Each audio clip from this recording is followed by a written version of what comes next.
¿Qué tal, gente? Bienvenidos otra vez a un capítulo nuevo de este su programa del podcast Acontecer, un programa dedicado a pensamiento crítico, a la crítica como tal de la sociedad, de todo lo que hemos vivido acá afuera y de todo aquello que se nos ocurra, ¿no? Después ponerle ese acento ante el pensamiento que se requiere en la modernidad, una modernidad que luego, Jorge, está medio viciada en lo reproductivo, en lo monótono, en lo sin sentido, ¿no?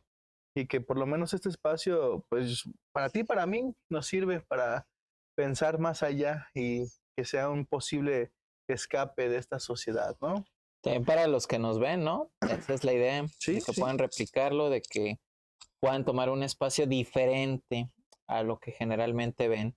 Y el día de hoy el tema que nos reúne a hablar es el de precisamente un grupo que está bastante invisibilizado o no se le toma la atención debida. Son las infancias, pero no las infancias típicas, no las infancias comunes, sino las infancias vulneradas, ¿no? Es decir, estos niños que por alguna razón, por diferentes motivos, viven ya sean en instituciones públicas, privadas, es decir, básicamente en albergues, ¿no? Eso es lo que vamos a hablar el día de hoy y pues adelante, a darle. Sí, pues comenzamos.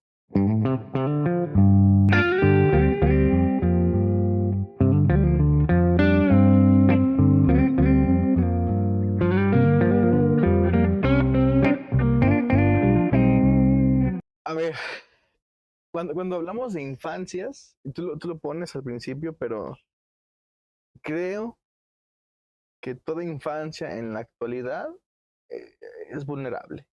No, digo, yo lo veo así Ujú. porque existen dos tipos de poblaciones vulneradas a partir de esta infancia, ¿no? Bien tú mencionas uno, que son los niños que viven en albergues, que son quitados de su familia por cuestiones diversas que siempre termina siendo una condición violenta en el desarrollo de la dignidad del niño, ¿no? Ujú. Eso es por el motivo principal y el más esclarecedor por el cual se quita a un niño, ¿no?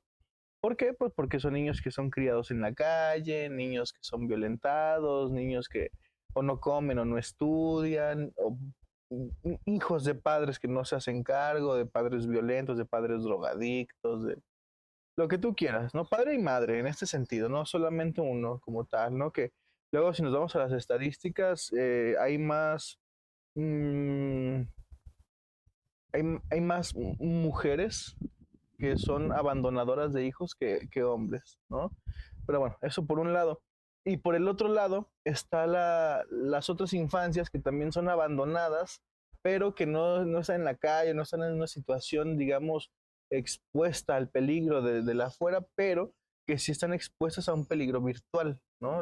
Estoy hablando de las infancias que son criadas por televisiones, computadoras, celulares, ¿no?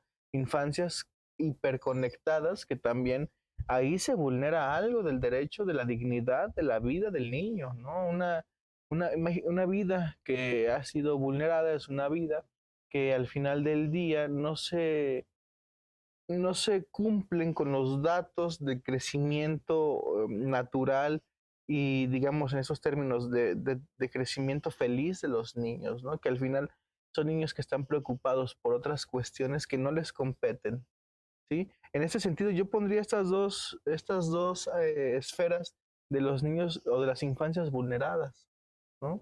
Que al final hay un común denominador, la negligencia, ¿no? La no presencia de los adultos y un grado de violencia al fin y al cabo, ¿no? La negligencia no implica maltrato físico, implica la no atención, el no apoyo, el no hacer algo por un otro, ¿no? Ujú. Entonces, vamos hablando como de estas esferas. ¿Te gustaría iniciar por cuál? ¿Por los niños institucionalizados o estos niños No, con hogar, sí, pero que tienen sí, problemas? yo creo que ahí. ¿Ok? Vamos a empezar ahí, ¿no? Porque eh, es lo que hay y de lo que menos se habla. Porque se entiende que, o se cree entender que un niño que tiene una casa, que tiene alimento y que tiene dos padres, y que tiene dos padres o uno, sea cual fuera, ¿no? Es un niño que va a desarrollarse bien, nada más, ¿no? Que eso es lo que necesita. Tener por allí el abasto del alimento, el abasto de la educación, una cama donde dormir y, y alguien que le pueda proveer de todo ello, ¿no? Que eso se cree que, o se hace entender que eso es lo que necesita un niño para desarrollarse dignamente, ¿no? Y que al final del día, pues termina por ser también una aberración ante lo que es la propia dignidad del sujeto, ¿no? Yo he tenido casos de niños, de, de padres sumamente económicamente presentes, ¿no? Y de muchos recursos económicos, pero la pregunta es, ¿por qué me los traen, no? ¿O por qué llegan a consulta? Si se supone que esta variable del dinero y de la presencia económica y del que nada te falte económicamente es, sirve o termina por ser suficiente para tener un desarrollo digno, ¿no? Pues parece que no. Parece que por más videojuegos que le des al niño, por más celulares, por más buena escuela que lo metas, pues tampoco sirve de mucho si el padre no es un padre que luego está allí presente ante el desarrollo del niño, ¿no? Y no desarrollo simplemente de edad, sino de las necesidades emocionales y la creación de la subjetividad del niño, ¿no? Que eso de la subjetividad lo voy a dejar un poquito para después, ¿no? Ok, que al final, bueno, ser padre, pues no hay un manual, es Oh, complicado. sí hay. Ah, guía de padres de Televisa, no mames. Bueno, pues sí hay, sí hay. Ok, El Tigre Azcárraga lo escribió. ok. Pero bueno, dejando de lado ese manual, Sí, importantísimo sí, que sí, todos deberíamos de leerlo, sí, es que sí. no soy padre, güey, por eso no Ah, he leído mira, guía de mira, padres, güey. mira. Ahí está la cosa. Ajá, te fallé, México, discúlpame. Ok, bueno, es difícil la labor de padre en general, ¿no? Y creo que más en la época actual, por lo que ya hemos hablado, esta sobreestimulación, esta hiperconectividad, este exceso, es decir, son padres que en la actualidad sí dan excesivamente, pero en ciertas áreas. Ya lo mencionaste, lo económico, aparatos tecnológicos, las mejores escuelas, pero terminan haciendo sentir vacío, ¿no? A estos niños, a estos hijos, hijas y Hijes. hijes terminan, Ahorita- claro, hay que ser Sí, inclusives, sí. aunque ese también es otro Sí, tema. sí, sí, sí. O sea que al final terminan buscando, que ya lo hemos hablado, una identificación con un otro que no se presente en su hogar, en donde con el uso de la tecnología, en una fantasía que puede ser en un videojuego, Ujú. en personajes de algún manga, anime, etcétera, y que después estos niños crecen incomprendidos, ¿no? Y que al final los padres alcanzan a notar que algo no funciona, pero tampoco terminan por hacerse cargo al No. 100%. Y es donde derivan a la consulta con algunos psicólogos, como Ujú. ver si pueden arreglar a sus Como si hijos. fuera un carro, ¿no? Ajá. Yo tenía colegas que dicen, no, es que los papás creen que aquí es un taller mecánico y dejan al niño y ya lo arreglamos y ya se lo lleva como Ujú. nuevo, ¿no? Afinado y con aceite nuevo, ¿no? Evidentemente, pues no es así, ¿no? Fíjate, ahorita que hablas de todo esto, yo quisiera tratar de entender y que, bueno, allá los que nos escuchan pudiesen incluso comprender qué es un niño, qué es ser un niño. Niño o niña, ¿eh? Aquí vamos No, a... niña. Niño o niña, nada más. Ya dijiste lo de hija. Ah, pero lo dije pues para que... Es que eso también es una violencia. ¿Cómo un niño, una niña puede ser un ser indeterminado? ¿Qué va a crear eso en un futuro? ¿No? Condiciones allí psicóticas del crecimiento. No manches. Pero al final tiene que ver, bueno, abro un paréntesis, con Ujú. esta difuminación Sí. sobre una falta de identidad, una falta de identificación Ujú. con un otro. Por eso, insisto, tratar de identificarse con lo que sea y como sea, aunque no haya una estructura muy sólida. Pero bueno, ya dejemos el tema esto inclusive, Ajá. como el perro Bermúdez, ¿no? Ok. Entonces, ¿qué dirías tú que es un niño? Salud. Lo abordo desde una postura biológica, social, legal, jurídica, porque hay muchas distinciones. O desde mi propio concepto. Desde lo tuyo vamos avanzando en eso, ¿verdad? Ok.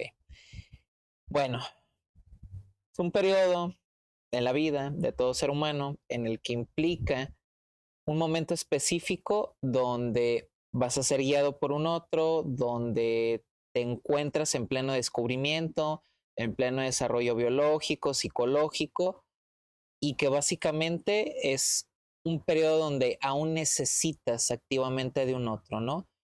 Digamos que es una hoja en blanco que se va a ir llenando en ese contacto con los otros. Yo así lo definiría.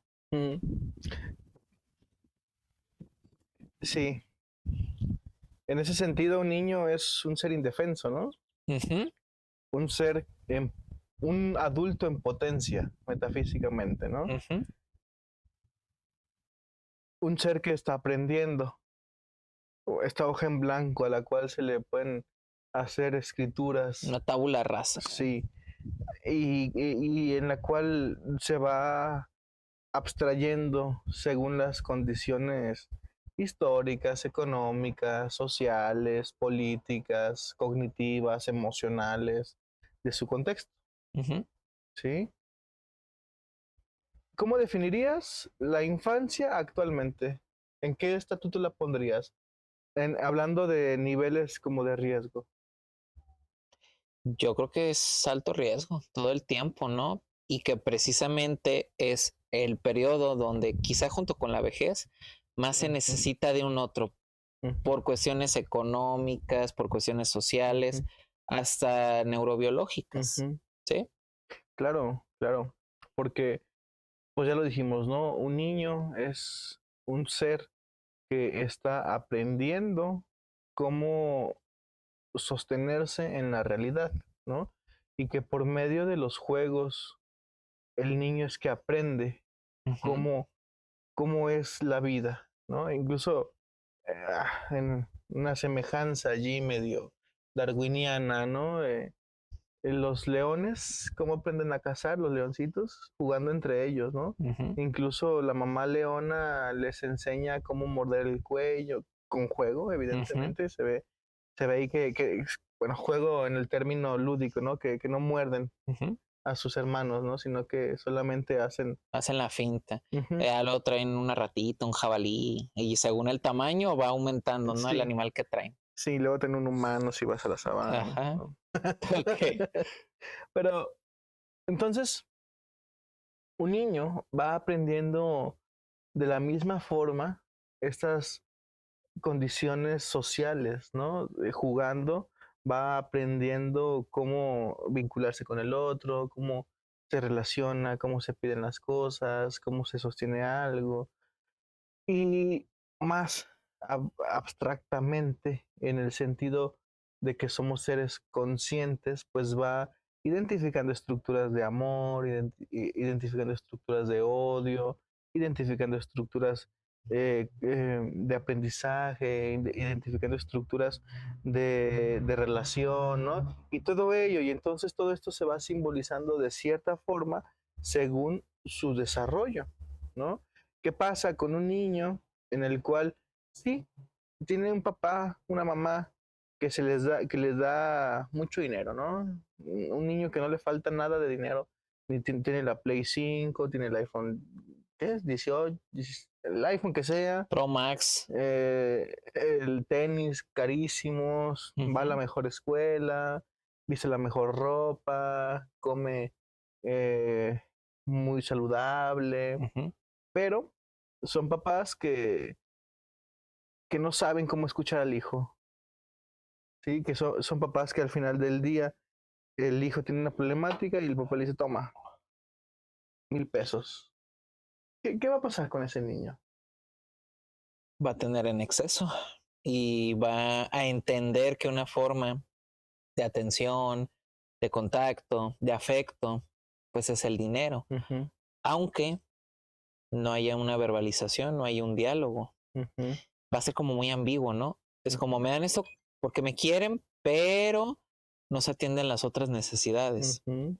Yo creo que genera ambigüedad y placer inmediato. ¿Y ahora qué pasa con un niño con todo lo contrario? No hay dinero, no hay la mejor escuela, no hay la mejor ropa, no tiene celular, hay comida lo suficiente, ¿verdad? Pero no hay exceso. Pero hay un papá y una mamá alguno de los dos que está presente emocionalmente en su vida. ¿Qué pasa con él? ¿Qué pudiera pasar? Pues medio se sostendría, ¿no? Se solventaría, Ujú. entendería, no sé, conceptos como unión, fraternidad, y quizá daría una base más sólida a entender que lo económico, lo monetario, no es una forma necesariamente de afecto. ¿Y quién se va a sostener mejor en la realidad allá afuera actualmente? Un niño, un adulto, Ajá, es muy difícil, ¿no? sí, Determinar. sí, eso es a lo que quiero llegar. Ajá, Eso es a lo que quiero llegar, ¿no? ¿Por qué? Porque se prioriza antes, uno de adulto prioriza condiciones lejanas a la empatía, condiciones lejanas al amor, condiciones lejanas a la relación con los otros y prioriza estas conductas frívolas, ¿no? Estas conductas incluso en algún momento perversas, ¿no? De relacionarse hacia los otros, quitando toda esta condición amorosa del uno con el otro y priorizando el dinero, el poder y todo aquello que sostiene una vida mejor, entre comillas, ¿no? ujú, ¿A dónde quiero llegar con todo esto? Las infancias están en peligro, evidentemente, ¿sí? Y bueno, que nunca han dejado de estarlas, pero pareciera que en la actualidad se invisibiliza uno mismo si se ciega ante todas estas necesidades que hay de los niños y se preocupa un poco más por estas condiciones perversas de relación con el otro, ¿no? De sostener un poder imaginario, ¿no? Un poder que no se encuentra consolidado, que simplemente lo dan, digamos, el sentirse poderoso bajo ciertas estructuras, pero que termina por alienar al sujeto y pensar de forma distinta al de la protección del uno con el otro.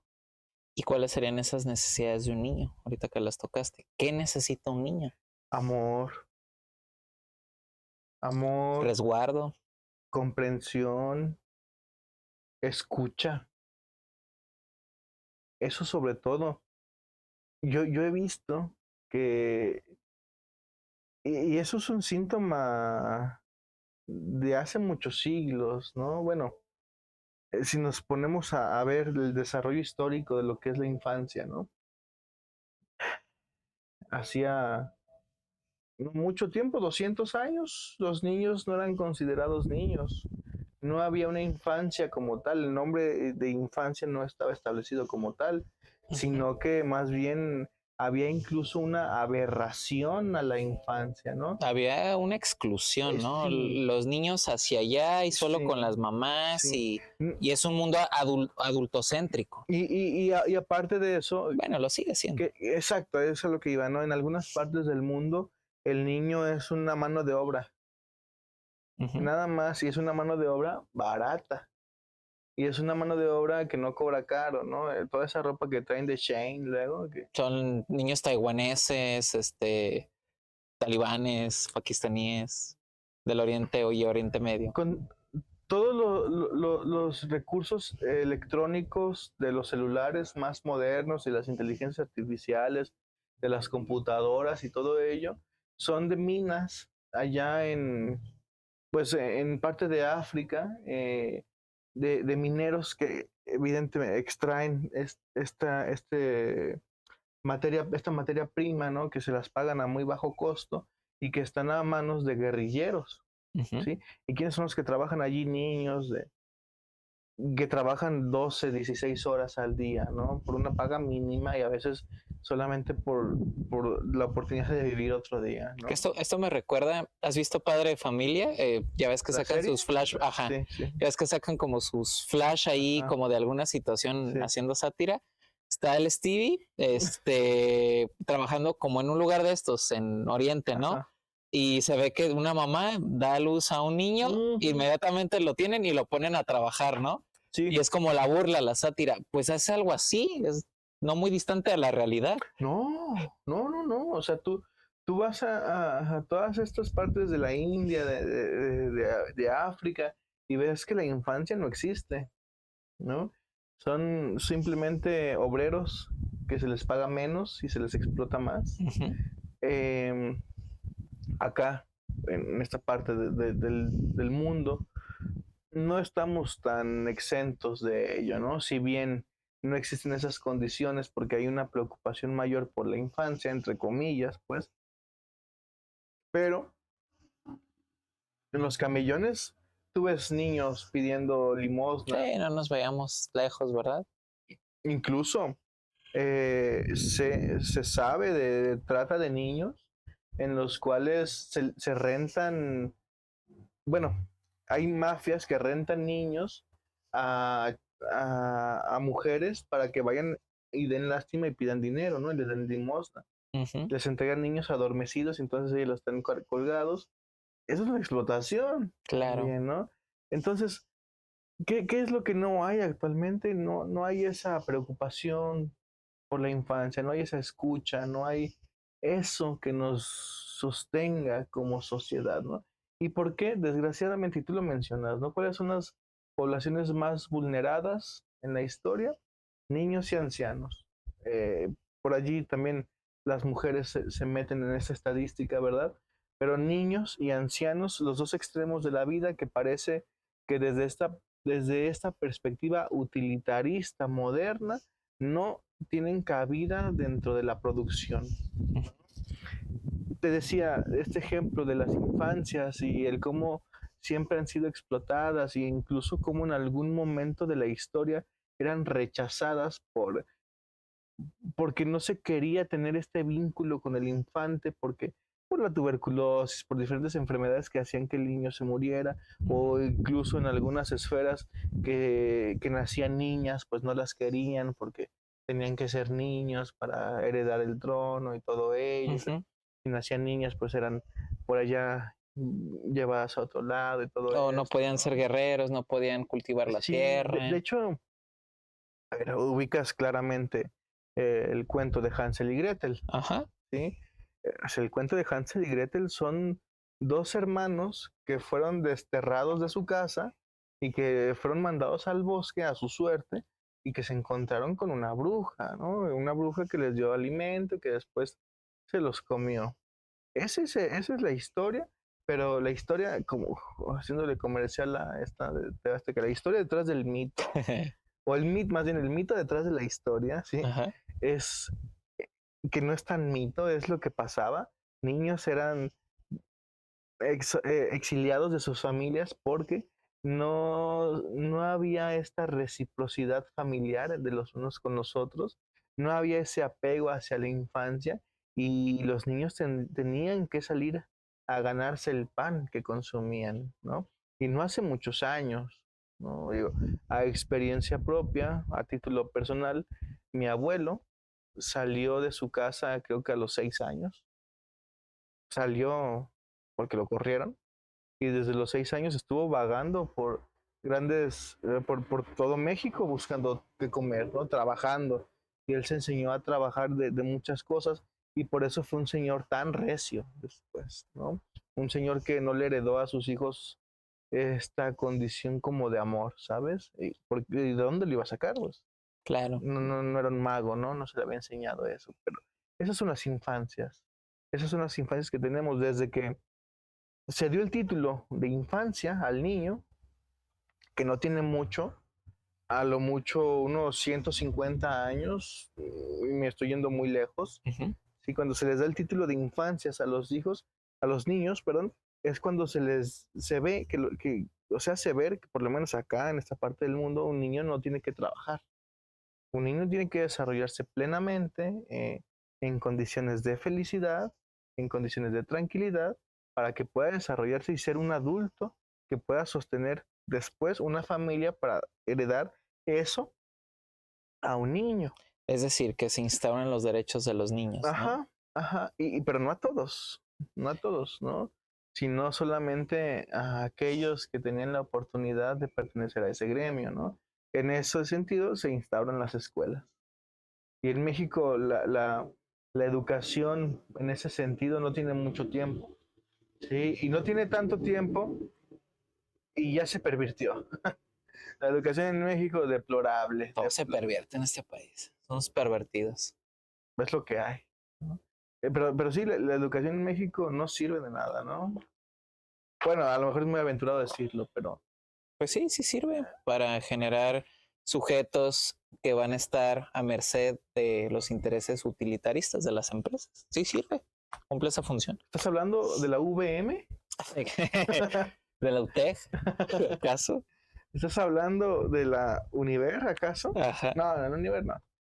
No, porque no produce esos sujetos, ¿no? Pero la VM ajá, sí produce empresarios ahí para... ajá, eh, para explotar gente. ajá. Pero no, yo hablo más bien como de la educación básica, ¿sabes? Toda esta reforma educativa que ha habido a lo largo del tiempo que tiene la educación en México, pues deja mucho que desear porque los cánones con los que se establece, los parámetros y las misiones que se tienen que cumplir, pues siempre han sido o han tenido mucha carencia porque luego las instituciones educativas se volvieron guarderías. Entonces, no se podía brindar una educación tal cual, tan fidedigna, porque los papás ya encontraban en esos espacios educativos lugares donde poder dejar a sus hijos para no hacerse responsables de ellos, del cuidado y educación de lo mismo, de los mismos, ¿no? Claro, porque había donde tenemos que guardar a los niños porque los padres tienen que cumplir una función productiva, económica, que tener a alguien a quien dedicarle una crianza impide eso. O sea, el sistema es contradictorio, ¿no? Pareciera, hay que reproducirnos para perpetuar la especie, pero no es productivo hacer una labor de crianza. Entonces tiene que haber Ujú, centros donde se suple esa función. ujú, donde los resguarden, ¿no? Ajá. Donde los cuiden nada más, porque pues al final se vuelven como cuidadores más allá Que ojo, de... en estos lugares también si traen al niño enfermo, si se hace mucho popó, si ya mordió a la miss, inmediatamente hablan al papá porque tampoco en estos lugares se hacen cargo. Es como, ¿Qué? ¿sabe qué? Lleves a su hijo. Y al final, ¿quién se hace cargo, Ese no? es el problema, ¿no? Al final, ¿quién quiere al niño? En ese sentido, creo que no hemos avanzado mucho, ¿eh? La infancia todavía se ve como un espacio, decía Freud, de las mujeres cuando intentaba dar conocimiento de lo que era, ¿no? Que es, decía, es un dark continent, bueno, ¿no? Un continente negro que no se sabe y que uno como adulto incluso va ignorando, va olvidando, ¿no? Se va tal cual, se va, pues se va haciendo pendejo el adulto de que fue niño, tal cual, ¿no? Ujú. Habría que retornar un poco a esas posturas anteriores, ¿no? De qué hacíamos o quiénes éramos nosotros cuando éramos niños, Ujú. ¿sí? Luego por eso también se critica mucho al psicoanálisis, ¿sabes? Porque, Se le critica por muchas cosas. bueno, eso, No sé qué fama se ganaron. no, ni yo, bueno, ni modo, es lo que hay, ¿no?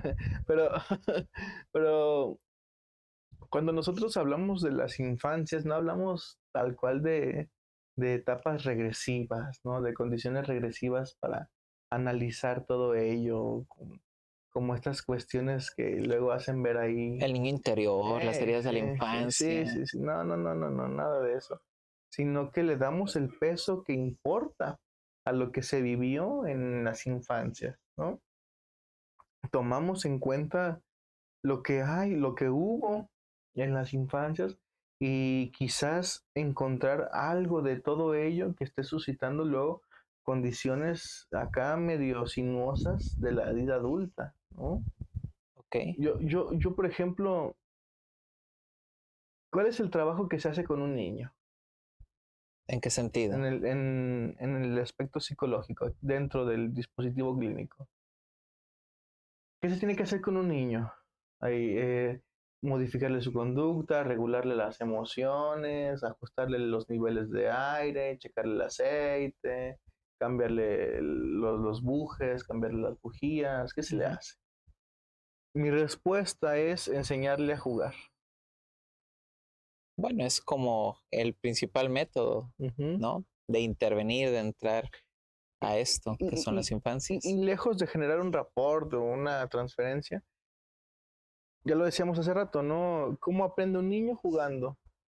Si un niño ha sido vulnerado en toda su dignidad desde la infancia, desde la primera infancia hasta sus etapas de desarrollo más próximas, pues evidentemente es un niño que no sabe jugar, ¿no? ¿Qué se hace acá? Se le enseña a jugar.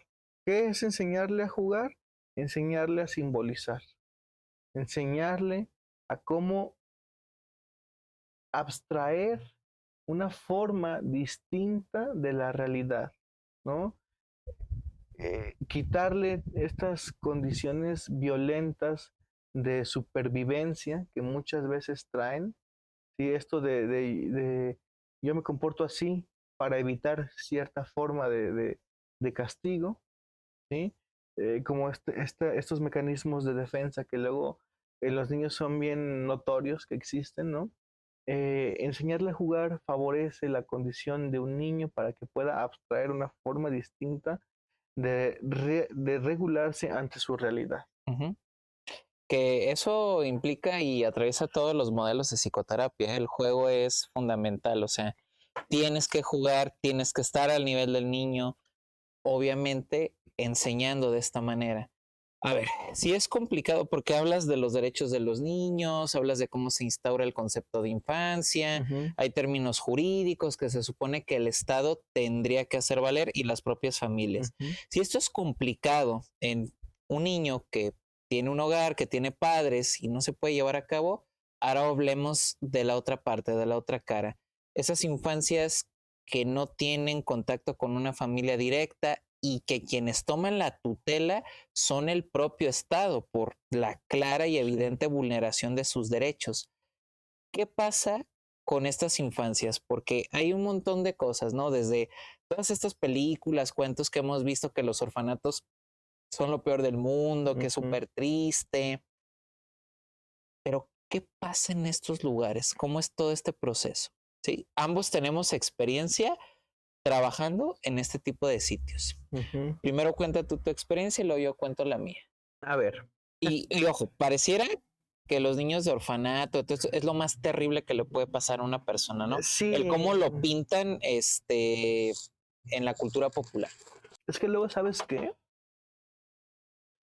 Que todo lo que tenga una connotación institucional tiende a ser vista como lo peor. Y más si es como algo que resguarda algo que nadie quiso, algo que nadie quiere, Ujú, como las cárceles, ujú, ¿sí? Las cárceles son lugares de personas que han hecho algo malo. Bueno, en México incluso puede que hayas tenido una mala suerte y por eso te hayan agarrado, ¿no? Pero bueno. ajá, Em, pero en sí las cárceles son para resguardar a aquellas personas que hacen daño o que no se pueden sostener civilmente en la libertad, entre comillas, de la afuera, ¿no? Em, ¿Cómo se llama? Por ejemplo, me estaba acordando un poquito ahorita de la cárcel de El Salvador, de Nayib Bukele, el Secot. sí, ¿no? Centro Sí. como extremo de Ujú, reformación donde ujú. tienen a los criminales de más alta peligrosidad. Sí, fíjate, la otra vez estaba viendo un reportaje de los que más me han gustado que han hecho de ese centro, ¿no? No, no el de Luisito, no. No me acuerdo ni de quién era, pero me pareció un buen reportaje porque eh, desde el principio te va marcando cómo es qué es lo que sucede allí, ¿no? Y bueno, lo que sucede allí no es ninguna falta a la libertad del sujeto, sino es más bien la reducción al mínimo de la libertad del sujeto. Nada más, ¿no? No, o sea, toca los límites, ¿sabes? Pero no los traspasa. Porque si tú te pones a pensar, una persona con libertad, o sea, una persona que no está en una cárcel, ¿qué hace acá afuera? Pues básicamente lo mismo, ¿no? Se levanta a cierta hora, se va a trabajar, viene de trabajar, se baña, cena y se va a dormir y así para el día siguiente, ¿no? Entonces, libertad, libertad, no hay mucha, Ujú. ¿no?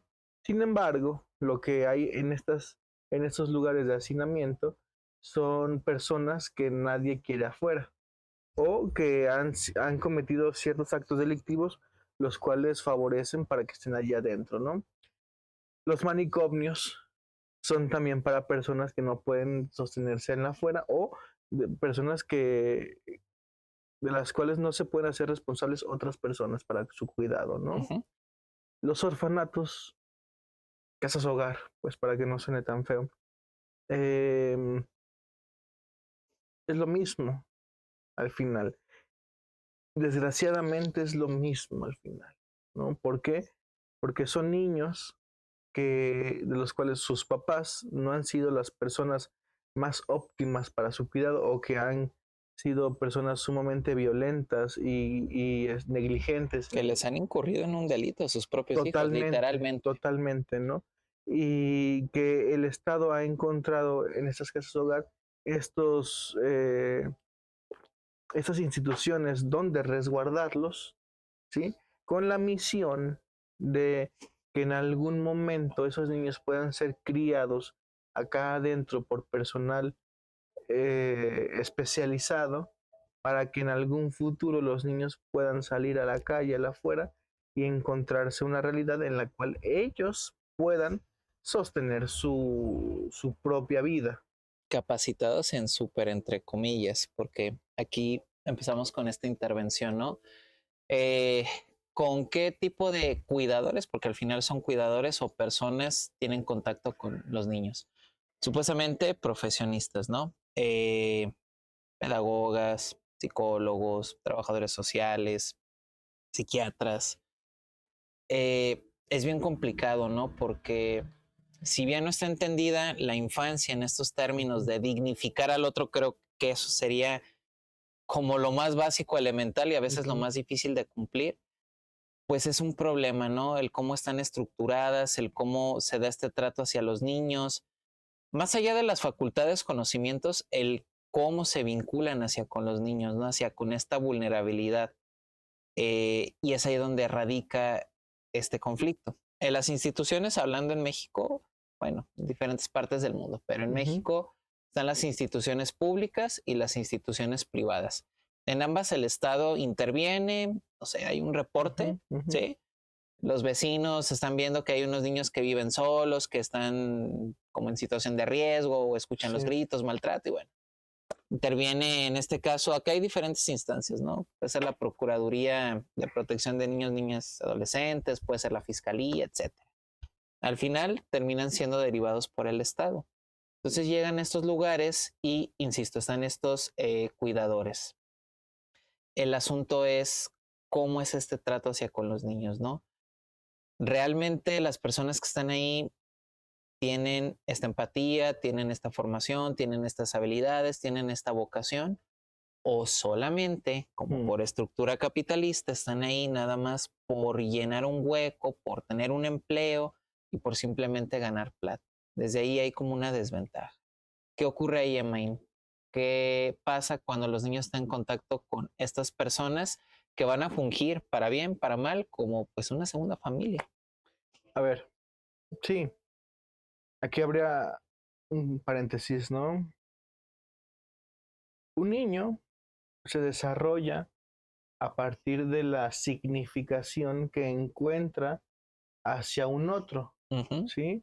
Y ese otro sirve como un espejo en el cual el niño logre identificar ciertas condiciones para que el niño adopte y pueda reproducirlas a su manera, ¿no? Ese es como este ideal. En términos conductuales es aprendizaje vicario. Un modelo, observo, veo y replico. Sí, lo que sea eso. Es lo mismo, va a ser lo mismo. ¿Qué es esa chingadera? Ahorita nos vamos a pelear entre psicoanálisis y conductistas, pero está bien. Ajá. Hasta ya me quitaste la idea. Claro, ya te enojaste. Me enojé. Entonces, el niño que sostiene esta idea de identificar su estructura, su subjetividad hacia con un otro que le represente algo en específico, va a ser un niño que tenga la condición de abstraer. Es como una especie de antítesis, ¿sabes? Una especie de antítesis lo que surge de ese niño, ¿no? Hay algo que me identifica del otro, yo lo tomo, lo metabolizo y surge algo nuevo, algo que soy yo. Eso sería, digamos, lo más normal que hay, ¿no? Pero ¿qué pasa cuando ese otro resulta ser un otro no tan significativo, sino que es alguien endeble, alguien que no se puede sostener, alguien que no le significa mucho, alguien que simplemente no es alguien identificatorio para el niño? Bueno, pues... Y que está de paso, que es fugaz, ¿no? Y que eso, que está de paso y que todo ello pues lo propician las instituciones luego, ¿no? Pero, ¿qué va a suceder con el niño? Pues un niño endeble, carente de afecto, carente de cariño y carente de significaciones. ¿Cuál es el peligro de todo esto?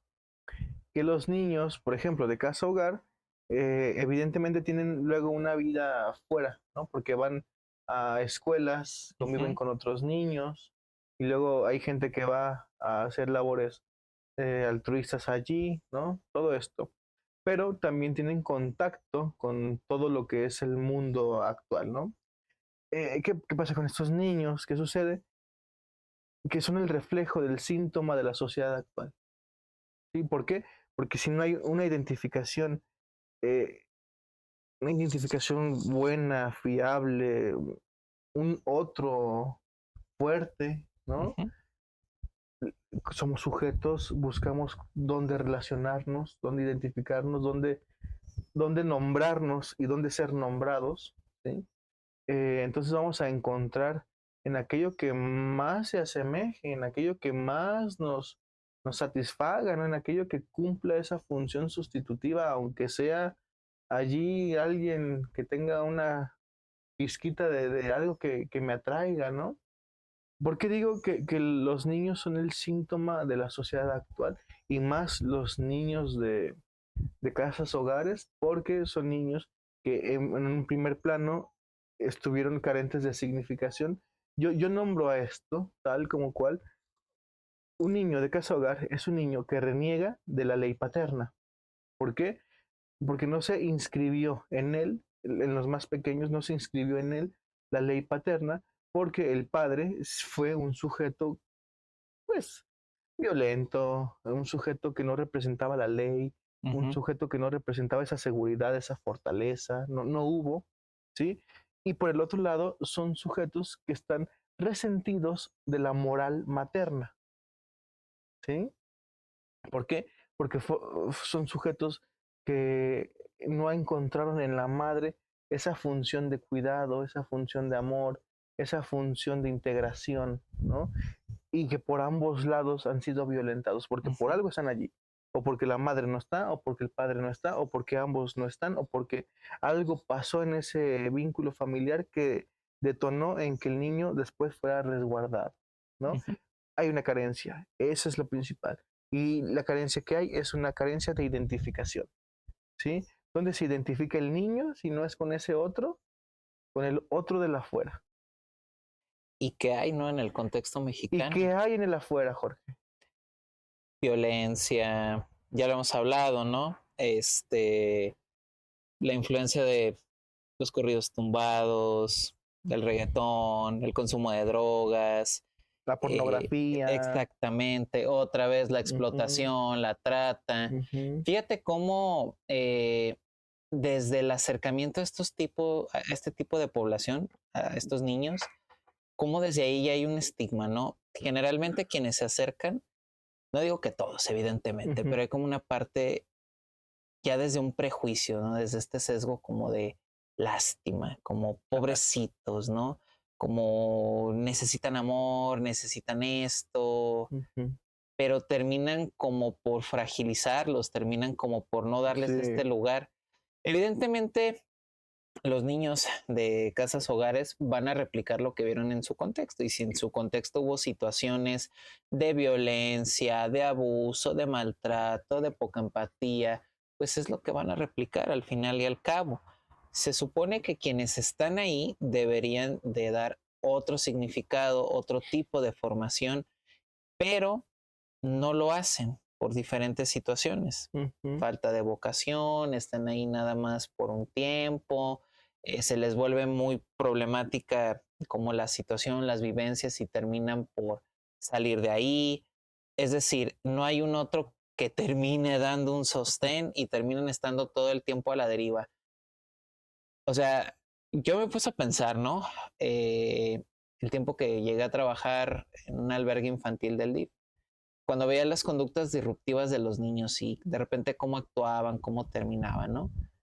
Yo me ponía a pensar, a ver, güey, naces con esta violencia, te institucionalizan, la gente que está ahí no te trata como prioritariamente, ¿no? Te van dando como este estigma de lástima, Ujú. insisto, como que eres problema, como que desde Ujú. de lejitos, eh, intentas llevar una vida normal, vas a la escuela, se enteran que eres de un albergue y hay bullying, ¿no? Por Ujú. esa parte. O sea, todo el tiempo es un hándicap, es una Ujú. violencia.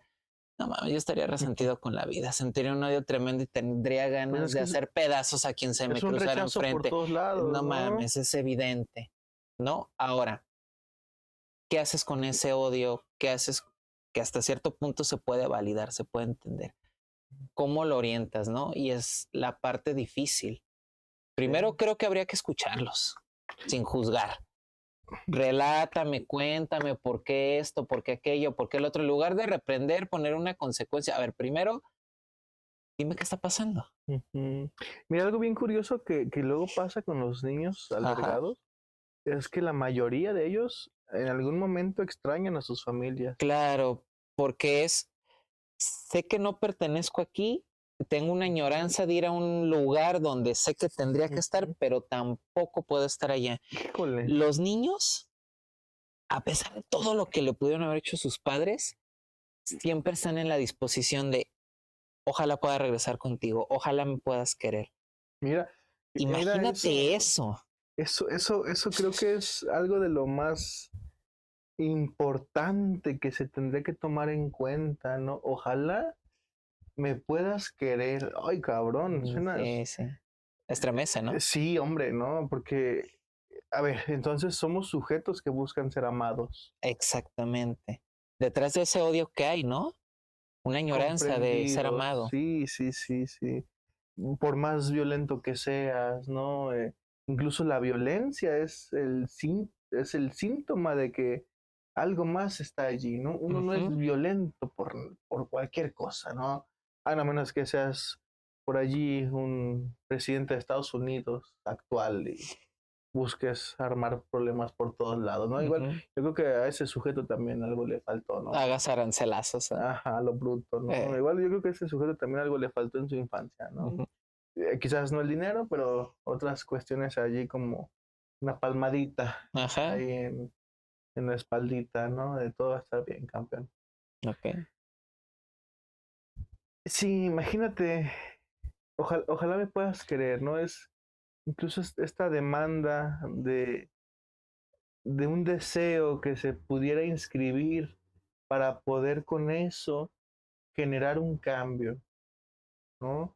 Y evidentemente en la infancia no hay estas palabras o este uso de las palabras que un adulto puede llegar a tener, ¿no? Lo que hay es más corpóreo, más emotivo, ¿no? Más del movimiento, ¿no? De la Ujú. acción. Entonces, un niño que no puede decir que necesita ser amado, pues va a actuar de tal forma para necesitar, no para necesitar, no para que le cumplan esa demanda de ser amado, ¿no? Las instituciones, pues no quiero decir que no funcionen, sí funcionan algunas, ¿no? Pero muchas veces no tienen un personal tan capacitado para poder sostener todo eso. Es que yo creo que cumplen una función que es desafortunada, que es como, y perdono por la proporción de esto, pero es como, te tengo enjaulado como si fueras un conejito, como que hago que no te mueras, te doy tu zanahoria, tu agüita, y ya una vez que no quepas en la jaula, adiós, que Dios te bendiga. Así. Y pareciera que eso es el máximo que pueda dar el Estado. O sea, les ayudan a sobrevivir, más no a vivir. Hay diferentes tipos de albergues, ¿no? Hay algunos que tienen un modelo institucional, hay algunos que tienen como visiones desde marcos teóricos, no sé, más basados en una, no sé, una sociología más empática, como en visiones como un poquito más enfocadas hacia la dignidad humana, hacia comprender diferentes contextos. Y hay otros que no, que simplemente están ahí porque tienen que cubrir un presupuesto por parte del Estado y tienen que hacer esta función.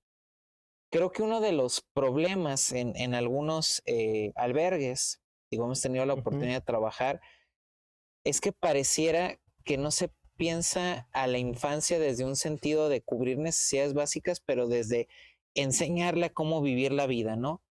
Otra vez, está impregnado por el capitalismo, es como medio te doy de comer, medio vas a la escuela, medio aprendes un oficio y ahí a ver cómo le haces, ¿no? Y te dejo a la deriva. Voy a hablar particularmente de mi caso. Yo trabajé en un albergue. Pensé que... No, o sea, yo viví en un albergue, ¿no? No, me refiero a mi experiencia como profesional. Trabajé en un albergue del DIF. Estuve aproximadamente año y medio, cerca de los 2 años. Y bueno, fue toda una experiencia, ¿no? Bastante gratificante. Incluso de ahí tengo bastantes amistades, etcétera, ¿no?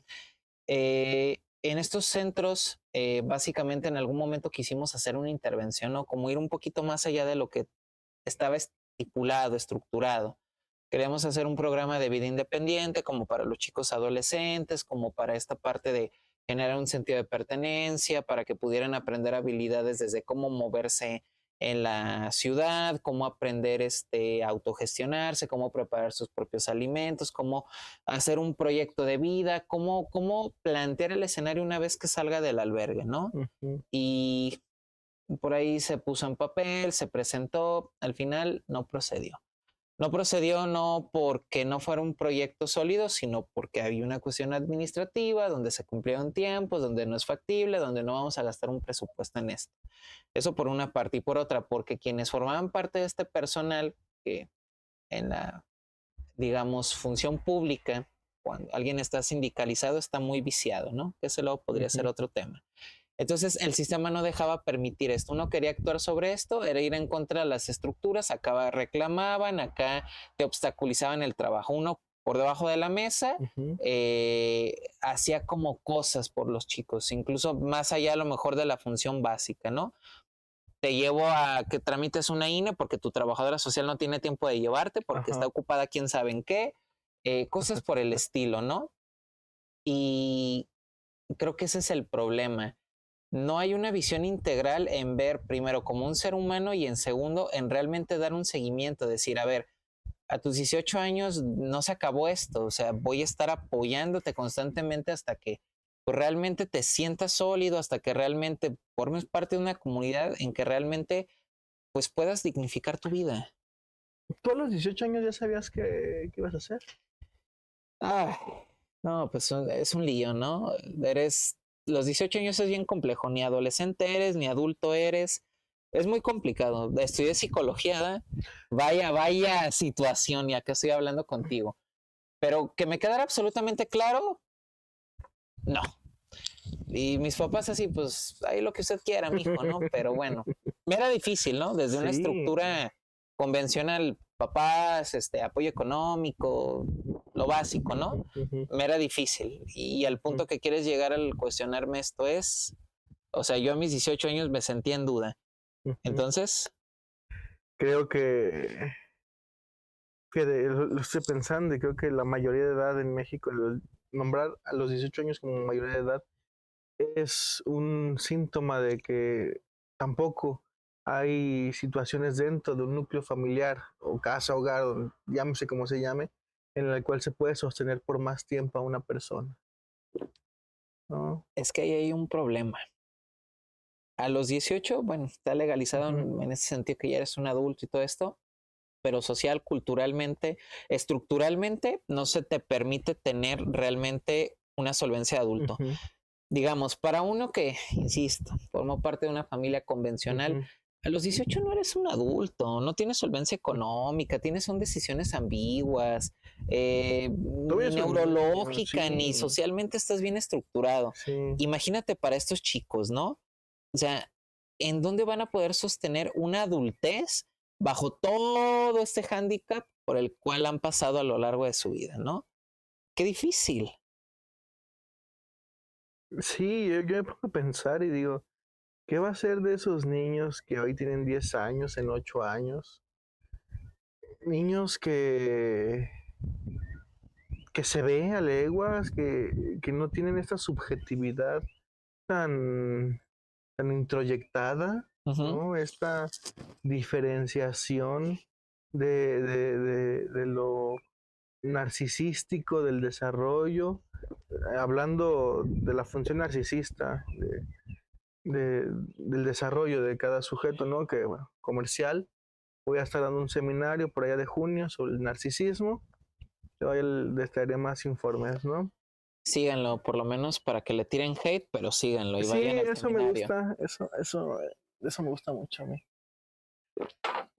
Pero no hay, no hay instaurado eso, ¿no? No se ha instaurado, ¿por qué? Porque las condiciones dentro de instituciones, no porque sean malas, repito, no porque sean malas, pero muchas veces las personas quedan rebasadas o incluso no saben cómo acreditar esas funciones Ujú, de creación subjetiva, ¿no? ujú. Que bueno, los papás tampoco saben, ¿no? Los papás de una casa, de un niño, de un desarrollo común, tampoco saben, como lo dijiste al principio, no hay un manual, Ajá. ¿sí? Ya de padres, pues, pero ya dijimos que eso no Bueno, cuenta. pero bueno, Ajá. no, había una caricatura, ¿no? Creo que Rugrats, ¿te acuerdas de ese Rugrats? Sí, pues sí, Que la ¿no? mamá de Angélica, no me acuerdo qué mamá, luego ahí estaba muy obsesionada con un doctor que tenía la guía No, para... era la de Tommy, el doctor Lipchitz, y que hacía libros sobre crianza, ¿no? Sí, ¿verdad? Sí. Era la Didi, la que citaba cada rato y ya le pasaba esa información a los demás adultos. Ah, Ajá, era eso, pues. no existe una guía estandarizada de cómo ser un buen padre, de cómo crear un buen hijo, ¿no? Ujú. Ni esos libros, incluso de Padre Rico, Padre Pobre, o Ajá, el soldado de la armadura oxidada, el ajá. monje que vendió su Ferrari, ni nada de esos libros que luego te dicen cómo criar bien a un sujeto para que sea alguien, alguien bueno allá afuera, ¿no? Pero Ajá. habría que poner también en tela de juicio todos estos conceptos de ser bueno, de ser productivo, de ser importante, ¿no? Pero justo, no existe un manual, no existe una guía, uno va educando a sus hijos en cómo fue uno educado, Ajá. ¿sí? Pero lo mismo sucede de una forma un poco más extraña dentro de estas instituciones, ¿no? ¿Por qué? Porque no es solo una formadora, no es solo un psicólogo, no es solo un trabajador social quien está al pendiente de los niños, sino que son varios, ¿sí? Ujú, Cada uno trae su historia, cada uno luego entiende la vida de forma distinta y ese conocimiento lo hereda de forma distinta, ¿no? Entonces no hay ujú, como una comunión en todo ello. Al final creo que esto de cierta forma repercute en la condición en la que el niño se va desarrollando porque no adopta solamente la forma en la que una persona se dirige ante la vida, ¿no? Sino que adopta la forma en la que varias personas se dirigen ante la vida. ujú, Y eso, a mi parecer, tambalea un poco la creación de la subjetividad, ujú. ¿sabes? ¿Por qué? Porque no es un otro. al que hay que seguir. Son varios otros, pero o sea, no es un otro con O mayúscula al que uno se puede identificar, ¿no? Sino que son varios otros, pero con esa O minúscula. No son tan significativos, pero sirven para sostenerse y no caer en una especie de locura, ¿no? Ok, entonces, ¿qué le podemos aportar a las infancias? Independientemente de que estén institucionalizadas o no, porque ya vimos que cada una tiene como sus carencias o como sus desventajas que tienen que solventar. ¿Qué le podemos aportar como adultos, no desde una visión adultocéntrica, sino desde una visión un poco más abierta a las infancias? Amor, eso en primera instancia. ¿Qué tipo de amor? El amor que genera empatía, el amor que genera escucha, el amor que genera confianza, ¿sí? Escucha, en segundo término, y una escucha atenta, porque un niño sabe de lo que dice, sabe lo que habla, ¿no? Lo que decía Freud, de que los niños son perversos polimorfos, sí, porque actúan de una forma extraña, ¿no? Muchas de las veces, pero... Es que no está instaurado el bien y el mal, ¿no? Ajá, Son como un ajá. Majin Buu en potencia. Sí, ¿no? Sí, sí, sí, Hasta sí, que sí. llega Mr. Satán y Sí, le sí, sí, enseña qué sí, es el sí. bien y el mal. Mr. Satan fue el papá de Majin Buu, Oh, sí. tal cual, ¿no? Sí, sí. No nos vamos a poner aquí conspiranoicos del Satán y todo eso, ¿no? Pero sí, sí, le enseña que está bien, que está mal, ¿no? Majin Buu actuaba de una forma intempestiva y los niños actúan de esa forma, ¿no? Más aquellos niños que reniegan de esta función y que están apenados de la otra función, ¿no? De la padre y madre a la vez. Pero, ¿qué se le puede hacer? Escucharlos, sostenerlos en esa escucha.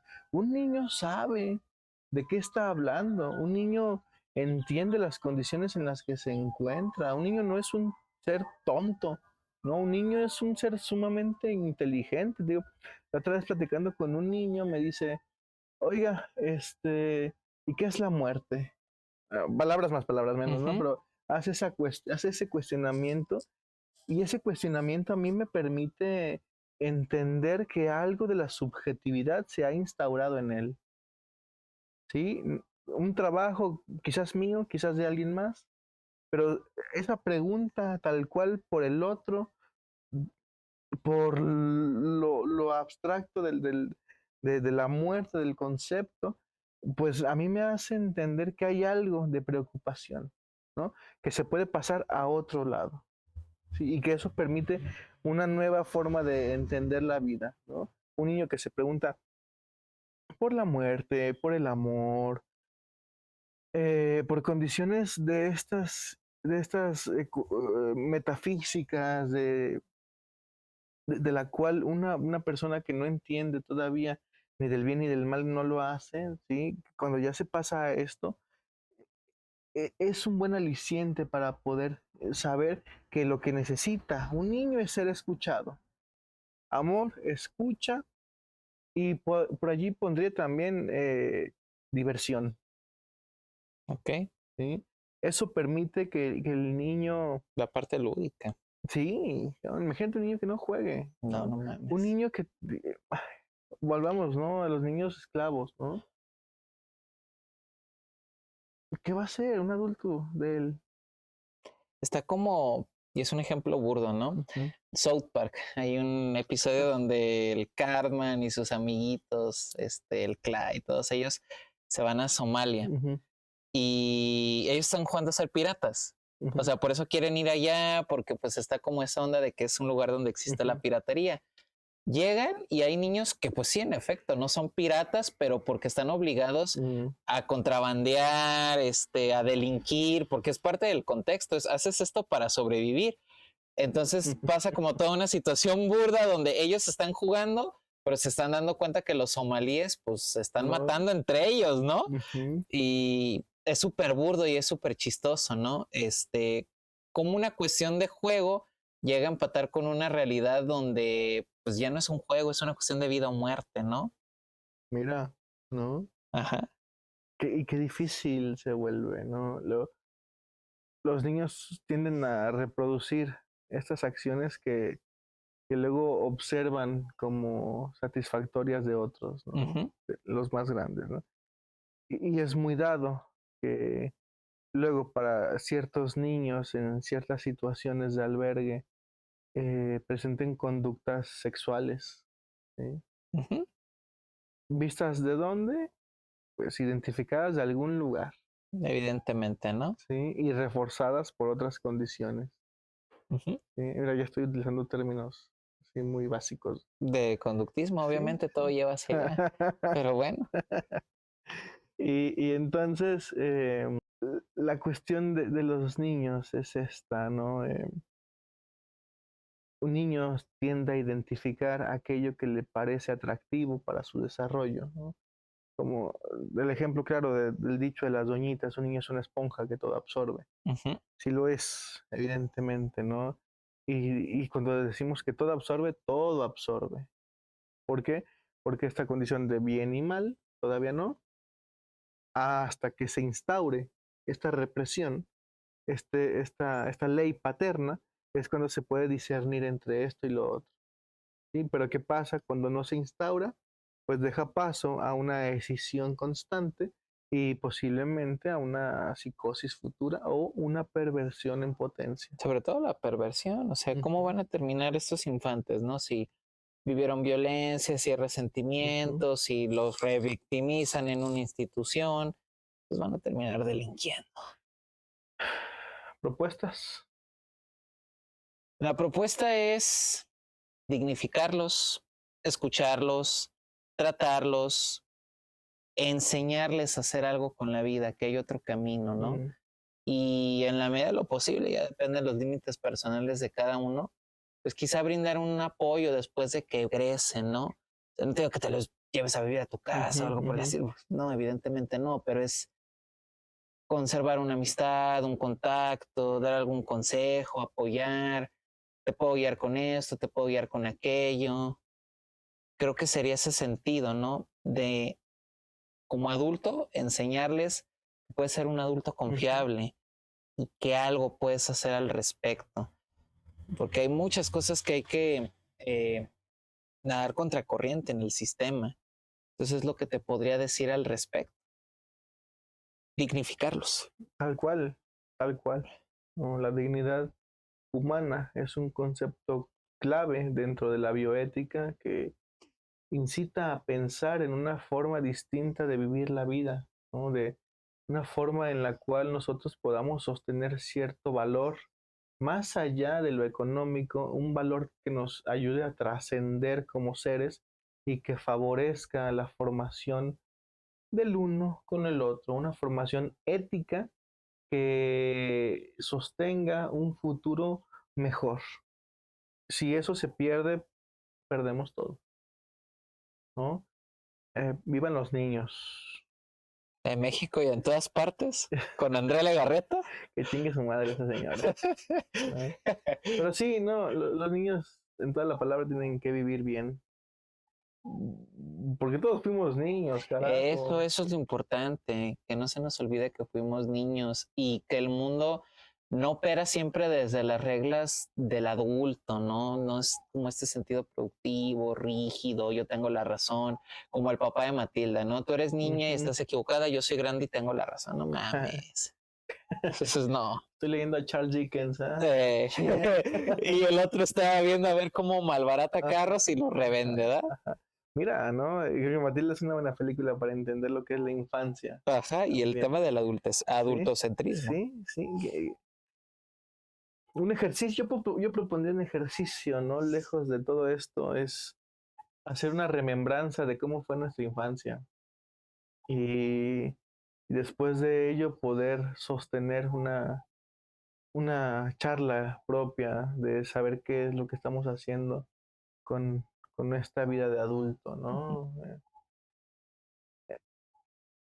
Eso es lo que propondría también lejos de los parámetros ya técnicos de lo que es la psicología, ¿no? Por nuestra parte, pues seguiremos haciendo el trabajo que se hace con los niños y tratando de dignificar todo esto que al final de cuentas se tiene que hacer, ¿no?